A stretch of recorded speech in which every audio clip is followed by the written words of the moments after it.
Logging is a very, very effective way of jacking up the natural browse, increasing the cover on a property. Frankly, it gives us an opportunity to sculpt our woodlot. But there's a handful of things we need to do if we want our logging to be most successful proactively. And that is, before we even contact a logger, get a forestry plan done.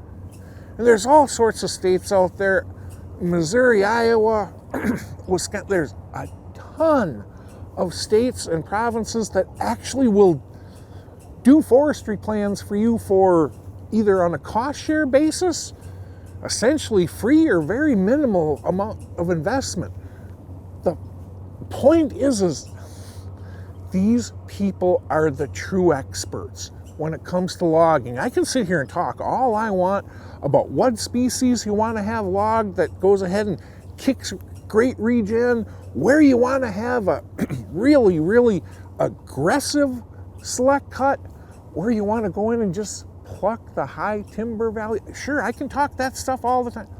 But I'll tell you right now, if somebody who has dedicated their entire career to nothing more than timber stand management and how that relates to timber value and wildlife, if they cannot help you more when it comes to the specific details than I can, there's something horribly wrong with them. That is their job. Go ahead and realize who the true experts on things are and rely on them.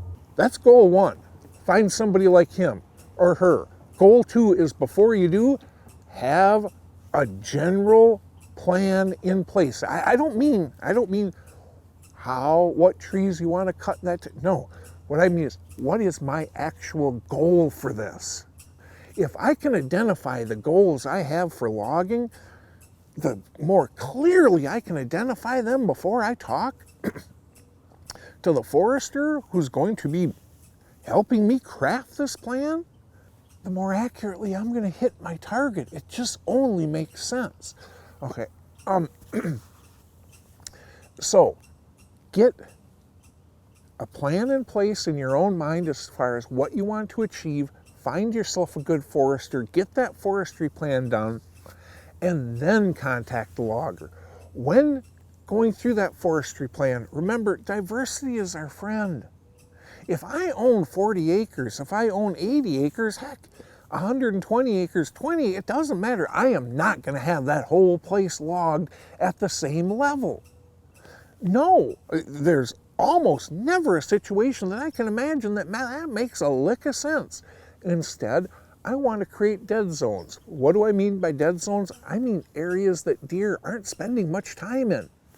Those are the areas I can own. I can use that as access. I can use that as departure. I can use those as areas for my winds to blow into without alerting whitetails.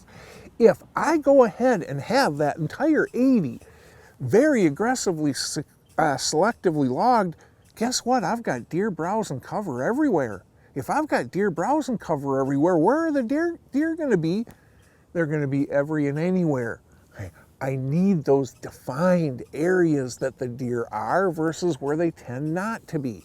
Logging can be a big help as long as you go ahead and, as I said, diversify your cuts. You almost never want to go ahead and have an entire property aggressively logged, because that's going to make browse and cover everywhere.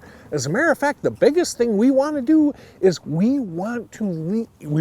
we have mature bucks bedding on our property and we want to continue that, we need to identify those areas that the mature bucks are bedding before we do any logging. You want to ruin a mature buck bedding area? Go ahead and log it to the point where now the view is destroyed and it is overran by does, fawns, and young bucks. That literally trashes Mr. Big's bedroom, and he tends to shift to other areas. So in situations like that, let's say he happens to be bedding on top of this knob on this ridge. Well, I don't want to have that top and that whole side hill and valley logged aggressively, because I'm going to have aggressive regrowth. That's going to draw does, fawns, and young bucks, and that's going to trash that bedroom. So instead, let's aggressively log this valley, this side over here. Now, he still has that great view. We back up 100, 150 yards up top here, heck, we can even log that there, but we do not want to log that bedding area aggressively because it's going to go ahead and ruin it. So what you do is you go ahead and you go with lighter select cuts in the areas that you don't want to destroy. That means you just go in there and you pluck out the high timber value trees because, geez, it sure is nice when this stuff can put some money in our pockets. Okay. But just go light select cuts in the areas that you want for yourself and that you want to save for Mr. Big, and then go the more aggressive cuts in the areas that you want those does to be bedding in, to be feeding in, to be spending a lot of time in. And then in the transition zones between Mr. Big's bed or family group, in any type of transition zones between point A and point B, you can go with a little bit more heavily selective cut, but not quite as heavy as you're going where you really want to pack in the does, and not as light as when you want to leave Mr.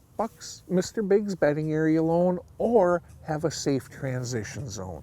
If you really use your head, alter your cuts, you can have logging absolutely perform transformational acts on that property.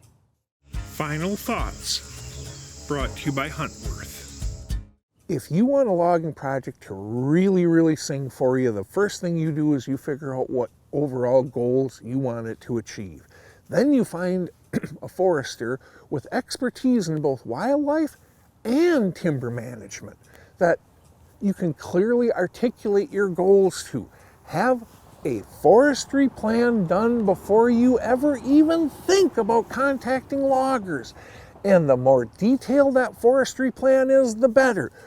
Then go ahead and contact your loggers with a forestry plan already in place, but make sure as much as possible you can go out there and you can observe what they're doing. You can go ahead and, oh, no, I don't want that done that way. I want it done this way instead. And don't be afraid when you're doing this stuff to have the actual loggers make access roads where you want them and clear food plots for you. When you put the time in up front on logging, man, and you really identify those goals, it is so much easier to hit those targets.